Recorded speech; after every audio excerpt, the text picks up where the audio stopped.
Hello, എല്ലാവർക്കും നമസ്കാരം. ഇന്ന് നമുക്ക് ഒരടിപൊളിയായിട്ടുള്ള പ്ലം കേക്ക് ഉണ്ടാക്കിയാലോ? നമുക്ക് വീഡിയോയിലേക്ക് പോവാം. ആദ്യം നമുക്ക് പഞ്ചസാര കാരമൽ ചെയ്തെടുക്കണം.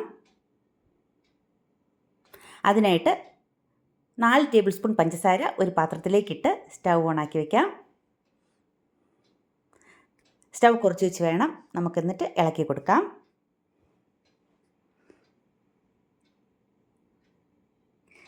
നല്ലതുപോലെ കരിഞ്ഞിട്ട് അതിൻ്റെ നല്ല പത വരും.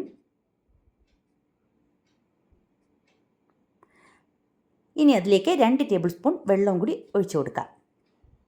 ഇനി അത് നന്നായിട്ട് ഇളക്കി കൊടുക്കാം. നല്ലതുപോലെ ഒന്ന് തിളക്കട്ടെ.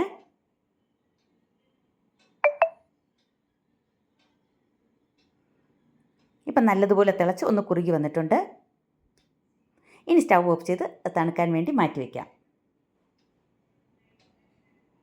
അടുത്തതായിട്ട് നമുക്ക് പഞ്ചസാര പൊടിച്ചെടുക്കണം. അതിനായിട്ട് മിക്സിയുടെ ജാറിലേക്ക് 1/2 കപ്പ് പഞ്ചസാര, 125 ml കപ്പാണ്, അതിട്ട് നമുക്ക് നന്നായിട്ടൊന്ന് പൊടിച്ചെടുക്കാം.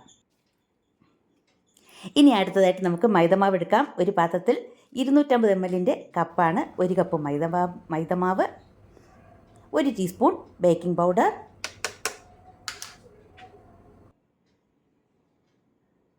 1 ടീസ്പൂൺ ഗ്രാമ്പു പൊടിച്ചതാണ്,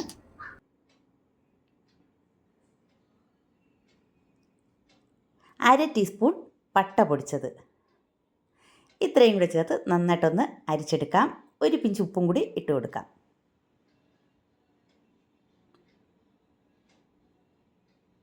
ഇത് 3 പ്രാവശ്യമൊന്നും അരിക്കേണ്ട ആവശ്യമില്ല, 1 പ്രാവശ്യം അരിച്ചാൽ മതി.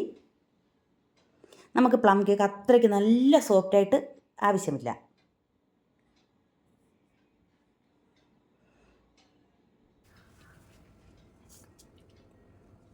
ഇനി ഇതൊന്ന് മാറ്റി വയ്ക്കാം. ഞാൻ നേരത്തെ ഡ്രൈ ഫ്രൂട്ട്സ് സോക്ക് ചെയ്യാൻ വച്ചിരുന്നതാണ്. റം ഒഴിച്ച് 1 മാസം മുമ്പ് വച്ചിരുന്നതാണ്. ഇനി ഒരു പാത്രം എടുക്കാം. അതിലേക്ക് 50 ഗ്രാം ബട്ടർ ഇട്ട് കൊടുക്കാം. ഒന്ന് ബീറ്റ് ചെയ്തെടുക്കാം. ഫ്രിഡ്ജിൽ നിന്ന് എടുത്ത് ഉടനെ ബീറ്റ് ചെയ്യാൻ വെക്കരുത്. നല്ല തണുപ്പ് മാറിയതിന് ശേഷം മാത്രമേ എടുക്കാവൂ.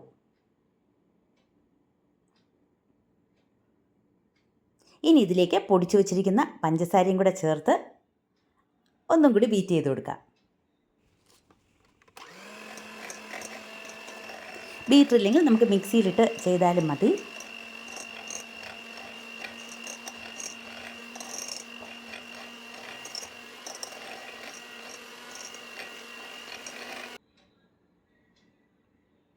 ഇനി ഒരു സ്പാച്ചില വെച്ച് നമുക്ക് സൈഡിലുള്ളതെല്ലാം ഒന്ന് കൂട്ടി വെച്ച് കൊടുക്കാം. 2 മുട്ടയാണ് ഇതിലേക്ക് ചേർത്ത് കൊടുക്കേണ്ടത്. ഒന്നും കൂടി നല്ലതുപോലെ ഒന്ന് ബീറ്റ് ചെയ്തെടുക്കാം. മുട്ടയൊക്കെ നല്ല പതഞ്ഞ് വരട്ടെ.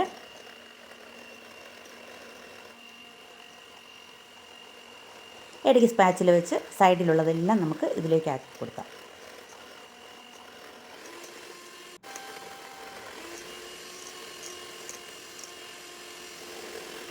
ഒരു ടീസ്പൂൺ വാനില എസൻസും കൂടി ചേർത്ത് കൊടുക്കാം. മുട്ടയുടെ സ്മെല്ലൊന്നും വരാതിരിക്കാൻ വേണ്ടിയാണ് നമ്മൾ വാനില എസൻസ് ചേർക്കുന്നത്. അതും കൂടി ചേർത്ത് നല്ലതുപോലെ ഒന്ന് പതപ്പിച്ചെടുക്കാം. ഇനി ഇതിലേക്ക് നമ്മൾ നേരത്തെ അരിച്ചു വെച്ചിരുന്ന മൈദമാവ് ചേർത്ത് കൊടുക്കാം. കുറേശ്ശെയായിട്ട് ചേർത്ത് കൊടുത്ത് ഒന്ന് സ്പാച്ചിൽ വെച്ച് നമുക്ക് ഇളക്കിയെടുക്കാം.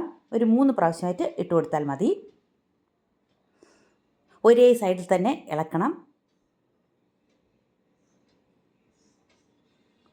എല്ലാം നല്ലതുപോലെ ഒന്ന് മിക്സ് ആവട്ടെ.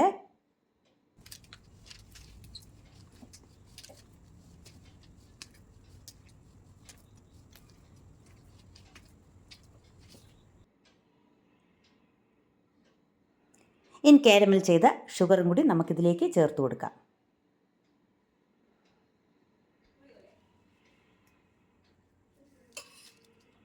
ഒന്നും കൂടി സ്പാച്ചിൽ വെച്ച് തന്നെ നമുക്കിതൊന്ന് ഇളക്കി യോജിപ്പിക്കാം.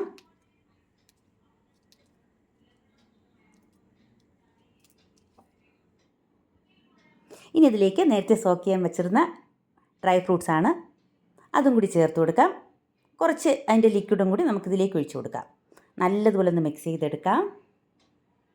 ഇനി നമ്മുടെ കേക്ക് ടിൻ എടുക്കാം. അതിലേക്ക് കുറച്ച് ഓയിൽ ഒഴിച്ചു കൊടുക്കുക. റിഫൈൻഡ് ഓയിൽ ഒഴിച്ചാൽ മതി. എന്നിട്ട് കൈകൊണ്ട് നന്നായിട്ടൊന്ന് തടവിയതിന് ശേഷം കുറച്ച് മൈദ ഇട്ട് ഒന്ന് ചുറ്റിച്ചെടുക്കാം. ബാക്കി വരുന്ന മൈദ തട്ടിക്കളയാം.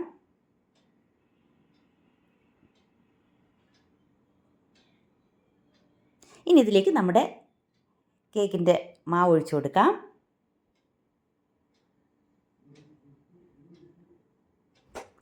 കുറച്ച് പ്രാവശ്യം നമുക്കൊരു 10 പ്രാവശ്യങ്ങൾ തട്ടി കൊടുക്കാം.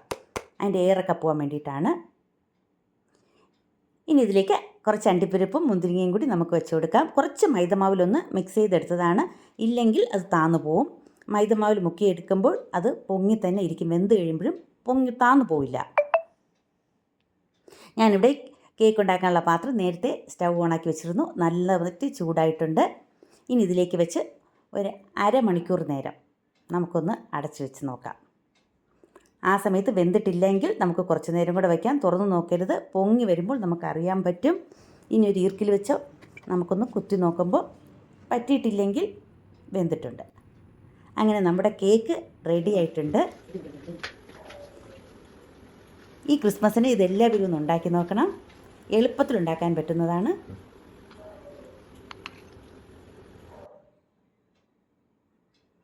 ഇതിഷ്ടമായാൽ എല്ലാവരും ലൈക്ക് ചെയ്യണം, ഷെയർ ചെയ്യണം, സബ്സ്ക്രൈബ് ചെയ്യണം. താങ്ക്